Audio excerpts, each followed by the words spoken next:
semuanya, nama saya Violeta Wijaya dan saya akan mereview film Pengepungan di Bukit Duri. Film ini dikatakan lebih horor dibandingkan film horor. Benar atau tidak? Menurut saya, big no. Gimana enggak? Jika kita bandingkan dengan film Perempuan Rara Jahanam, jelas lebih horor film Perempuan Rara Jahanam. Cerita Maya dan Dini yang balik kampung ke Kampung Maya untuk mencari sebuah harta, namun malah menjadi petaka bagi keduanya. Dan jika kita bandingkan lagi dengan film Pengabdi Setan, jelas lebih horor Pengabdi Setan. Atau mau dibandingkan dengan Incantation, film horor yang menceritakan tentang sekte sesat, ya jelas lebih horor film Incantation. Karena pada dasarnya Pengepungan di Bukit Duri adalah film action thriller. Dua kata yang dapat menggambarkan film Pengepungan Bukit Duri adalah serba kebetulan. Mengapa bisa disebut begitu? Mari kita bahas dulu alur simpel dari film Pengepungan Bukit Duri. Adaptasi kerusuhan tahun 1958, namun di film ini diganti tahunnya menjadi tahun 2009. Sepasang kakak beradik, Sylvie dan Edwin, di mana keduanya remaja Tionghoa, menjadi korban kerusuhan. Sylvie melahirkan anak dari hasil kerusuhan tersebut, namun sayangnya terpisah dari Sylvie. Edwin mencari anak dari Sylvie, atau bisa kita sebut keponakannya, dan berakhirlah dia di sekolah yaitu Bukit Duri untuk mencari keponakannya.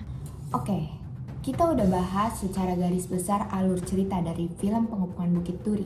Sekarang kita akan bahas lebih detail lagi dengan timeline Edwin yang udah masuk ke sekolah Bukit Duri. Aku sudah cari anak kakakku di banyak sekolah di Jakarta Timur dan ini sekolah terakhir. Hari pertama Edwin masuk ke sekolah Bukit Duri, ia langsung bertemu dengan kepala sekolah. Dan kepala sekolah itu bilang ke Edwin kalau misalnya murid-murid akan segan kepada guru yang mempunyai otoritas. Nah, hal ini dibuktikan ketika si Edwin ini sudah memasuki kelas dan ia melihat satu siswa yang menurut dia itu paling menonjol untuk membangkang gitu. Dan karena itulah dia langsung mengeluarkan otoritas dirinya. Iya, saya tahu tipe anak macam kamu. Selalu marah dan bahkan kamu sendiri nggak tahu kenapa. Mungkin karena papa kamu selalu mengajar kamu. Karena dia menganggap kamu nggak bisa diharapin. Nah, dari sinilah konflik antara Jeffrey dan Edwin itu dimulai. Edwin itu guru yang keras kepala, dia nggak mau tunduk sama murid Bukit Duri. Dan Jeffrey dia tambah keras kepala lagi daripada Edwin, karena dia juga nggak mau tunduk sama guru ataupun orang lain gitu. Nah, makanya si Jeffrey ini nyoba nyelakain Edwin, tapi gagal. Nah, malah keesokan harinya dia dipanggil ke kepala sekolah. Edwin juga dipanggil dan hasilnya apa? Ya, Jeffrey drop out dari sekolah.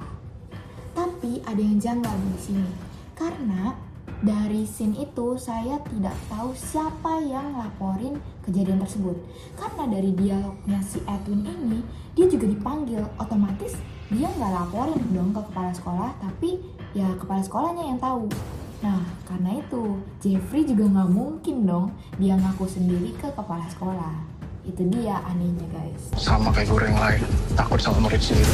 Dendam Jeffrey ke Edwin otomatis makin numpuk dong.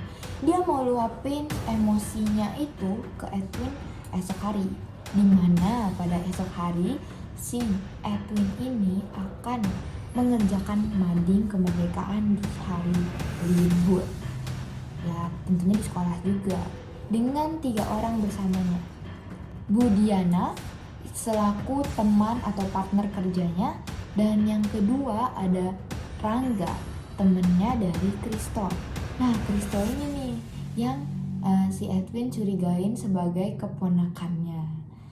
Nah, ini nih konfliknya udah mulai di puncaknya. Nah, karena puncak konflik udah terjadi, serba kebetulan yang saya bilang di awal video itu juga terjadi nih. Karena kebetulan yang pertama adalah di hari itu juga hari kerusuhan terjadi. Saudara, seperti yang Anda saksikan, kecelakaan saat ini keadaannya sangat kacau. Dan kerusuhan ini dikatakan lebih parah dari 17 tahun yang lalu, di mana Edwin yang masih kecil itu. Nah, karena itu satpam di sekolah Bukit Duri itu kabur. Nah, tapi ada yang janggal juga nih. Janggal kedua, karena pada berita itu baru dibilang kami informasikan ada kerusuhan. Dan pada saat kerusuhan itu baru dibilang, satpam langsung bilang, gue harus jagain bini gue nih, anak gue juga. Nah, terus satpam yang kedua, ada 2 orang ya, ada 2 satpam. Satpam yang kedua juga bilang, iya nih gue juga, udahlah tinggalin aja. Nah, berarti mereka ini itu ninggalin sekolah Bukit Duri ini. Otomatis 4 orang ini udah terancam. Nah, karena satpamnya udah kabur, otomatis rencana si Jeffrey ini lancar jaya. Karena mereka nggak perlu nyerang satpam lagi buat masuk sekolah. Dan mereka akhirnya masuk ke sekolah, kunci gerbang sekolahnya biar si Edwin ini nggak kabur. Udah nih, 4 orang ini tahu nih ada teman-temannya si Jeffrey ini. Makanya mereka kabur.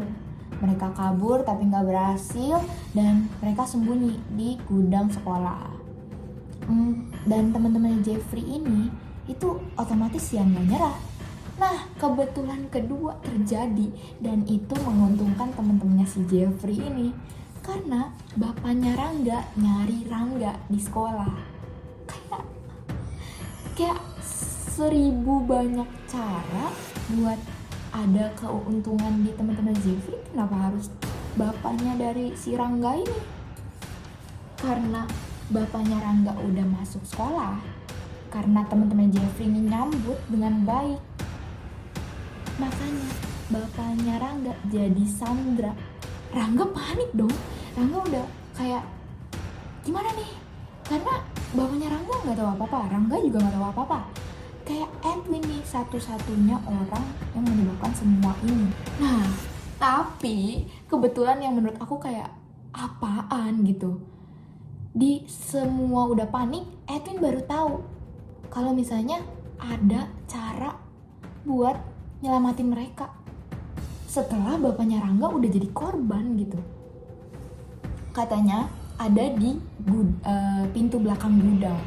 Itu bisa buat kayak tahu ventilasi.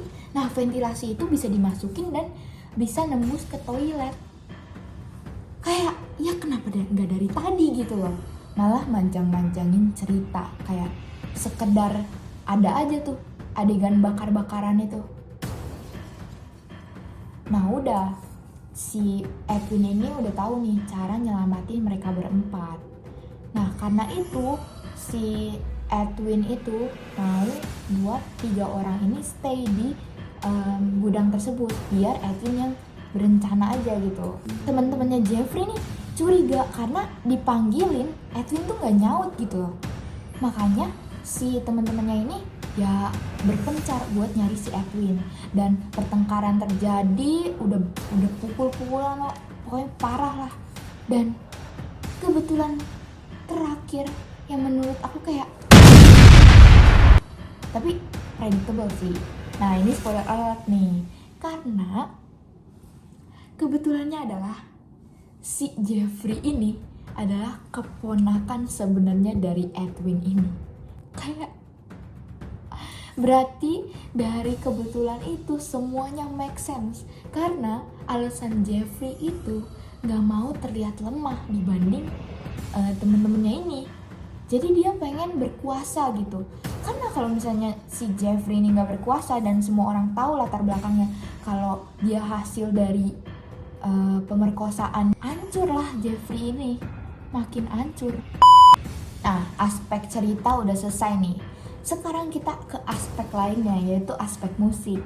Dan kita tahu kalau misalnya intronya itu adalah lagu Pagiku Cerahku. Anak-anak, Yang bikin orang-orang kesuges kalau misalnya, wah, film terang pertama Joko Anwar kali ini. Segala permusikan di Pengepungan Bukit Duri itu kayak pas banget. Sekarang kita ke aspek cahaya. cahaya yang digunakan di awal film tuh bener-bener menggambarkan ceria gitu, kayak anak SMA pada umumnya aja. Makanya dari yang lagu dan cahaya yang cerah ini semua kesuges kalau misalnya terlangkah ini filmnya gitu.